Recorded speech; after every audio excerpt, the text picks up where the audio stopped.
ទស្សនៈអំពីស្បែកដែលបង្កជាវិបត្តិសុខភាព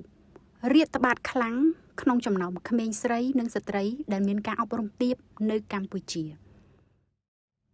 អស់រយៈពេលជាច្រើនទសវត្សរ៍មកហើយ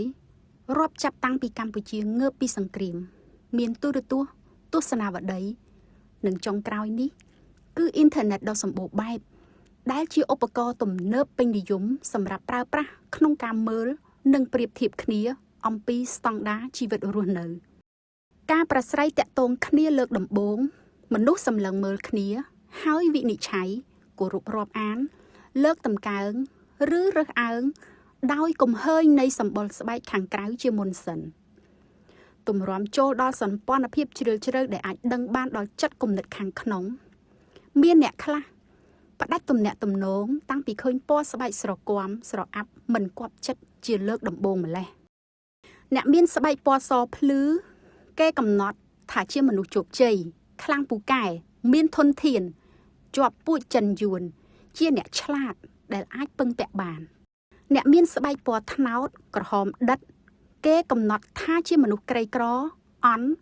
ព្រោះប្រកបរបរហាលថ្ងៃក្តៅច្រើនមិនជាប់ពួចចិនយួនមិនឆ្លាត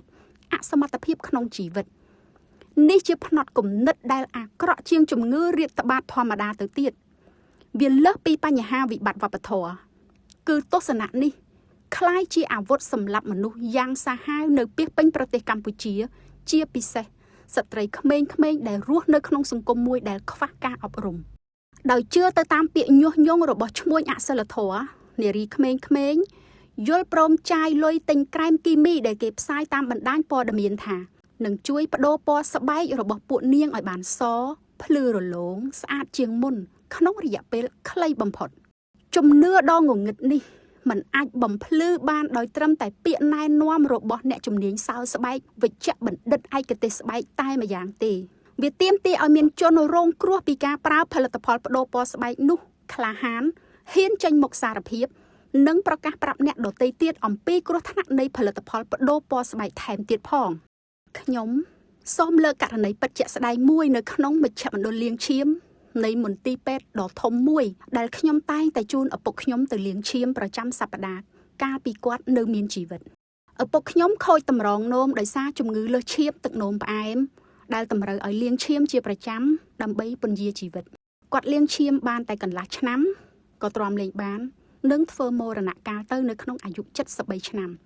កាលពីដើមខែមករាឆ្នាំ2026កន្លងទៅនេះក្នុងបរិបទនេះខ្ញុំចង់បង្ហាញជ្រុងមួយអំពីបញ្ហាសុខុមាលភាពក្មេងស្រីជារៀងរាល់សប្តាហ៍ដែលខ្ញុំជូនឪពុកទៅលាងឈាមខ្ញុំតែងតែបានជួបប្រទះអ្នកជំងឺខូចតម្រងនោមជាច្រើនផ្សេងទៀតដែលមានអាយុក្មេងៗនៅឡើយខ្លះជាបុរសវ័យខ្ទង់30ឆ្នាំខ្លះជាស្ត្រីវ័យទៅតែ20ឆ្នាំនិងមានកុមារអាយុខ្ទង់10ឆ្នាំទៀតផងនៅក្នុងបន្ទប់លាងឈាមជាកន្លែងដែលខ្ញុំអាចឆ្លុះបញ្ចាំងបានថាបញ្ហាសុវត្ថិភាពចំណីអាហារនិងផលិតផលគ្រឿងសម្អាងដែលកំពុងចរាចរនៅកម្ពុជាគ្មានសុវត្ថិភាពទេខ្ញុំតែងតែសាកសួរទាំងខ្លាចចិត្តទៅកាន់អ្នកជំងឺលាងឈាមដែលគេងសម្រាកនៅក្បែរគ្រែឪពុកខ្ញុំក្មេងប្រុសអាយុពេញកម្លាំងខូចតម្រងនោមដោយសារតែផឹកគ្រឿងស្រវឹងនិងភេសជ្ជៈបើកម្លាំងក្មេងស្រីខូចតម្រងនោមដោយសារតែការលាបឡេឲ្យសអ្នកលក់ឡេឃោសនាតាមវីដេអូ live ជារៀងរាល់ថ្ងៃប្រាប់ថា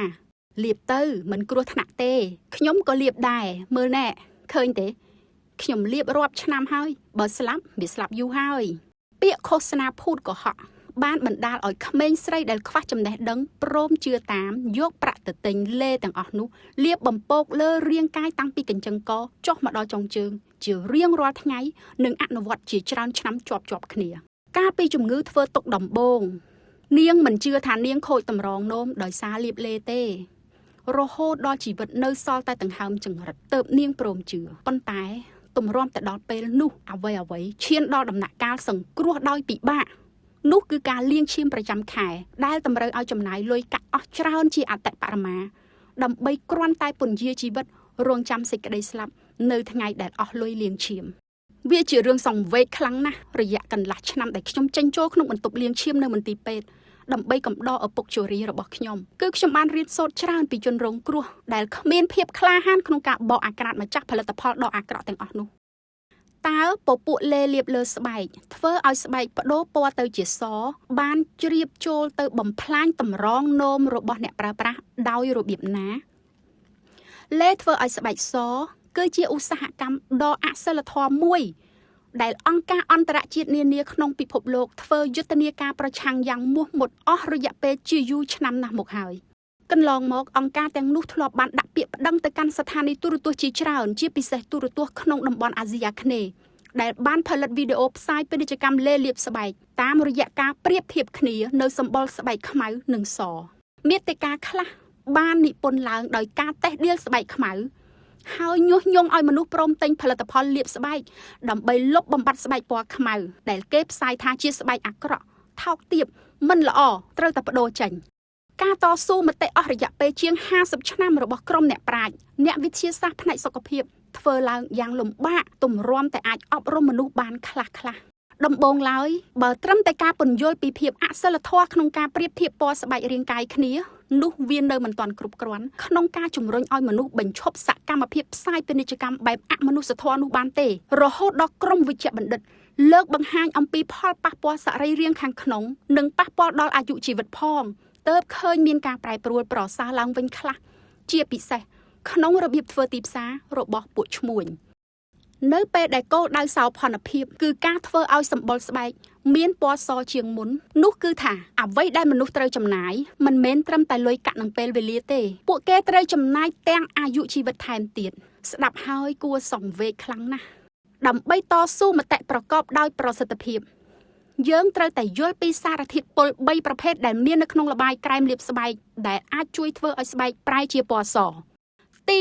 1គឺបារតគឺជាគ្រឿងផ្សំដ៏គ្រោះថ្នាក់និងពិបាកសម្គាល់បំផុតបារតនឹងជ្រាបចូលទៅបញ្ឈប់ការផលិតមេឡានីនប្រកបដោយប្រសិទ្ធភាពប៉ុន្តែវាគឺជាជាតិពុលសរសៃប្រសាទដែលអាចសម្លាប់មនុស្សសន្សឹម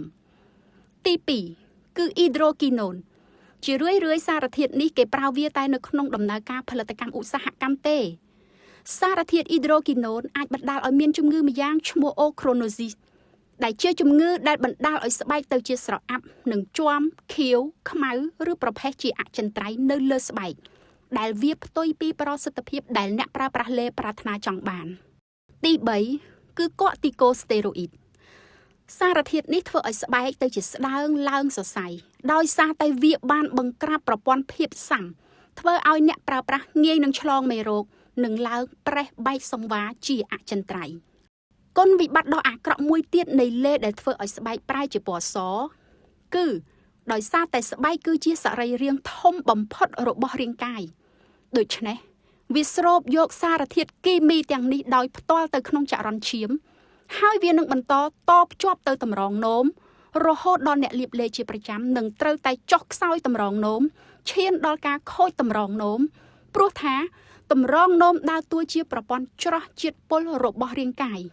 នៅពេលដែលបារតចូលទៅក្នុងចរន្តឈាមតាមរយៈការស្រូបយកពីស្បែកតម្រងនោមនឹងព្យាយាមច្រោះវាចេញលុះច្រោះយូរទៅវានឹងហត់នឿយទ្រុឌទ្រោមហើយខូចលែងដំណើរការតែម្ដងចំណែកបញ្ហាប្រឈមមួយទៀតនៅក្នុងលេដែលធ្វើឲ្យស្បែកប្រែជាស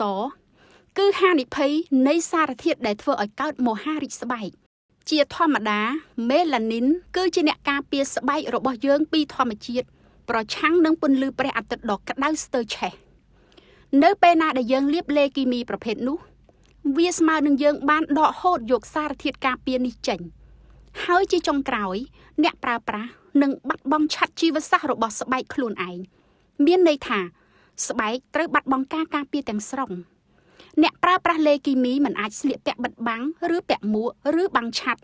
ដើម្បីទូទាត់នឹងការបំផ្លាញឆាត់ជីវសាស្ត្រនៃសរីរាង្គកាយបានទេ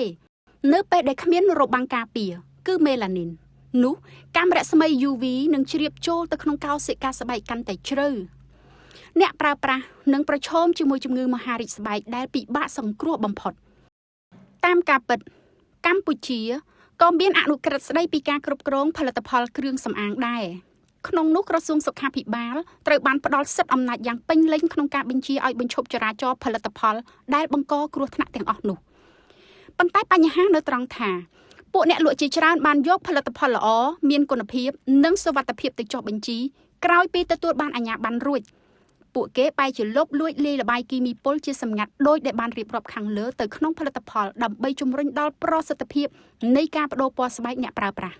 មានអតិថិជនតិចតួចណាស់ដែលនឹកឃើញចង់យកផលិតផលដែលខ្លួនបានទិញរួចទៅធ្វើតេស្តដោយភ្នាក់ងារជំនាញដើម្បីស្ទាបស្ទង់អំពីសុវត្ថិភាពផលិតផលស្របពេលដែលលេគីមីទាំងនោះមានខ្លះថែមទាំងអាចដាក់លក់នៅក្នុងឱសថស្ថានដែលគេជឿថាអ្នកលក់គឺជាមនុស្សស្ថិតក្នុងលំដាប់គ្រូពេទ្យស្រាប់ទៅហើយជារឿយៗក្រោយពេលដែលមានការបង្ក្រាបអ្នកលក់អសិលធម៌ទាំងនោះពុំដែលបានទទួលទោសទណ្ឌធ្ងន់ធ្ងរដើម្បីឲ្យរៀងចាលទេម្ល៉េះហើយក្រោយការបង្ក្រាបពួកគេរួចខ្លួនត្រឡប់មកវិញបដូរឈ្មោះបដូរម៉ាកយីហោហើយបន្តផលិតនិងចែកចាយគ្រឿងសម្អាងដ៏ពិសពុលទាំងនោះជាថ្មីម្ដងទៀតនិងពោពេញដោយល្បិចការពារខ្លួនហេតុអ្វីបានជាការអប់រំរបស់អ្នកជំនាញគ្មានឥទ្ធិពលគ្របដណ្ដប់លើការឃោសនារបស់ពួកឈ្មួញខិលខូចទាំងនោះហេតុរបស់វាគឺស្ថិតនៅត្រង់ថាសម្បុរពណ៌ស្បែកគឺជាសមាសធាតុផ្សំនៃវប្បធម៌បែងចែកវណ្ណៈនៅក្នុងសង្គមមានន័យថានៅពេលដែលប្រទេសជាតិមួយមានគម្លាតឆ្ងាយគ្នាខ្លាំងពេករវាងអ្នកមាននិងអ្នកក្រនោះក៏វាស្មើទៅនឹងការបែងចែកវណ្ណៈមនុស្សដែរវណ្ណៈរបស់មនុស្សសំដៅលើពណ៌ស្បែកហើយពណ៌ស្បែកតំណាងឲ្យទ្រព្យសម្បត្តិដូច្នេះដោយសារតែភាពល្ងង់ខ្លៅការមិនបានរៀនសូត្រជ្រៅជ្រះខ្វះគតិអប់រំមនុស្សដែលចេញមកពីវណ្ណៈក្រីក្រព្រមជឿថាបើគេបដូរពណ៌ស្បែកពីស្រកំទៅជាសភ្លឺពួកគេនឹងមានភ័ព្វសំណាងល្អម្ល៉េះហើយទោះបីជាមានការចង្អុលបង្ហាញលាតត្រដាងទាំងផុសតាងអំពីគ្រោះថ្នាក់នៃការប្រើលេគីមីដែលធ្វើឲ្យស្បែកសក៏ពួកគេមិនព្រមទទួលជឿតលតែសោះពួកគេទទួលយកពាក្យសម្ដីបញ្ចុះបញ្ចូលរបស់ឈ្មួញទុច្ចរិតដែលផ្សាយញុះញង់ឲ្យពួកគេព្រមបដូរពណ៌ស្បែកដើម្បីមានសម្រស់ស្រស់ស្អាតជាងមុននិយាយរួមភាពល្ងង់ខ្លៅបានរុញឲ្យពួកគេជឿថាសម្រស់ល្អស្អាតគឺស្បែកពណ៌សភាពអាក្រក់ថោកទាបគឺស្បែកពណ៌ខ្មៅនេះជាការយល់ឃើញដ៏គ្រោះថ្នាក់ខ្លាំងណាស់បញ្ហាពណ៌សម្បុរនេះហើយដែលជាសំណល់នៃឋានានុក្រមសង្គមដែលឧស្សាហកម្មដ៏ខ្មៅកខ្វក់នេះបានកេងប្រវ័ញ្ចលើអាយុជីវិតនិងសុខុមាលភាពមនុស្សជាច្រើនដើម្បីប្រាក់ចំណេញតែម្យ៉ាងគត់ពួកគេហាក់ដូចជាកំពុងប្រកាសថាអត្តសញ្ញាណរបស់បុព្វបុរសយើងគឺសាច់ឈាមខ្មែរអង្គរយើងនេះជាអត្តសញ្ញាណមិនល្អនិងត្រូវតែកែប្រែចេញតាមរយៈដំណោះស្រាយមួយគឺប្រើសារធាតុគីមីបដូរពណ៌ស្បែកដូនតាចេញឲ្យអស់សូមរដ្ឋាភិបាលតាមរយៈក្រសួងសុខាភិបាលក្រសួងពាណិជ្ជកម្មរួមទាំងអង្គភាពនានាដែលធ្វើកិច្ចការតាក់ទងនឹងបញ្ហានេះអនុវត្តច្បាប់ឲ្យបានម៉ឺងម៉ាត់និងដាច់ខាតសូមអ្នកផលិតនិងអ្នកលក់បញ្ឈប់ជាបន្ទាន់នៅសកម្មភាពដោះដូរអាយុជីវិតរបស់អ្នកដទៃដើម្បីប្រាក់ចំណេញផ្ទាល់ខ្លួនសូមបញ្ឈប់ការផលិតនិងចែកចាយថ្នាំពុលសម្រាប់មនុស្សដោយចេតនាតាមរយៈផលិតផលដែលគេហៅថាលេធ្វើឲ្យស្បែកសផលិតផលរបស់អ្នកគឺជាថ្នាំបំពុលសម្រាប់មនុស្សយ៉ាងច្បាស់លាស់ណាស់សូមអ្នកប្រើប្រាស់គិតសារឡើងវិញម្ដងទៀតសម្រស់របស់លោកអ្នកមិនអាចកែច្នៃតាមរយៈការបញ្ចូលសារធាតុបារតទៅក្នុងឈាមនោះទេសូមការពារតម្រងនោមនិងថែទាំសុខភាពអាយុជីវិតរបស់អ្នកមានតម្លៃជាងការទទួលបានស្បែកពណ៌សដែលពណ៌នេះមិនជាទីប្រាថ្នាទេសម្រាប់ប្រជាជននៅបស្ចិមលោកមនុស្សមានស្បែកសនៅក្នុងក្រសែភ្នែកនៃប្រជាជនប្រទេសជឿនលឿនអ្នកប្រៀបដូចទៅនឹងខ្មោចឆៅឬមនុស្សមានជំងឺដែលគេខ្លាចស្បែកសដោយការចាក់បារតចូលក្នុងឈាមគ្មានតម្លៃទេសូមភ្ញាក់ខ្លួនឡើងសូមសហគមន៍វិទ្យាសាស្ត្រនៅកម្ពុជាក្លាហានឡើងសូមហ៊ានបើកបង្ហាញទិន្នន័យជាសាធារណៈបន្ថែមទៀតអំពីអ្នកជំងឺដែលរងគ្រោះដល់អាយុជីវិតដោយសារការលាបឡេវិជ្ជបណ្ឌិតគួរទទួលបានការលើកទឹកចិត្តឲ្យរាយការណ៍ពីករណីខ្សោយតម្រងនោមដែលតាក់ទងនឹងការប្រើប្រាស់គ្រឿងសម្អាងអាក្រក់ទាំងនោះដើម្បីឲ្យទំហំពិតនៃបញ្ហាអាចមើលឃើញរឹតតែច្បាស់ឡើងវិបត្តិនៃផលិតផលដែលធ្វើឲ្យស្បែកសមិនមែនគ្រាន់តែជាបញ្ហាសុខភាពនោះទេវាថែមទាំងជាបញ្ហាសីលធម៌និងមនុស្សធម៌ទៀតផងពីមួយជំនាន់ទៅមួយជំនាន់ប្រជាពលរដ្ឋខ្មែរជាពិសេសស្ត្រីនិងក្មេងស្រីត្រូវបានគេបំពុលសន្សឹមឲ្យខ្ទេចខ្ទីអស់នៅសុខុមាលភាពដែលជាទ្រព្យធនដ៏មានតម្លៃសម្រាប់ការកសាងសុភមង្គលគ្រួសារក៏ដូចជាសង្គមជាតិខណៈដែលអាជ្ញាធរធ្វើការយ៉ាងស្ពឹកស្រពន់តាក់ទងនឹងរឿងនេះក្នុងនាមខ្ញុំជាអ្នកនិពន្ធម្នាក់ខ្ញុំសូមប្រើសម្លេងរបស់ខ្ញុំដើម្បីជួយដល់អ្នកកំពុងរងទុក្ខវេទនានៅក្នុងបន្ទប់លាងឈាមនៃមន្ទីរពេទ្យដែលរងគ្រោះពីការប្រើពពួកលេធ្វើឲ្យស្បែកសដ៏ពិសពុលវាដល់ពេលដែលយើងត្រូវតែបញ្ឈប់ការចែកចាយថ្នាំពុលហើយចាប់ផ្ដើមយុទ្ធនាការផ្សព្វផ្សាយឲ្យបានគ្រប់ជ្រុងជ្រោយ។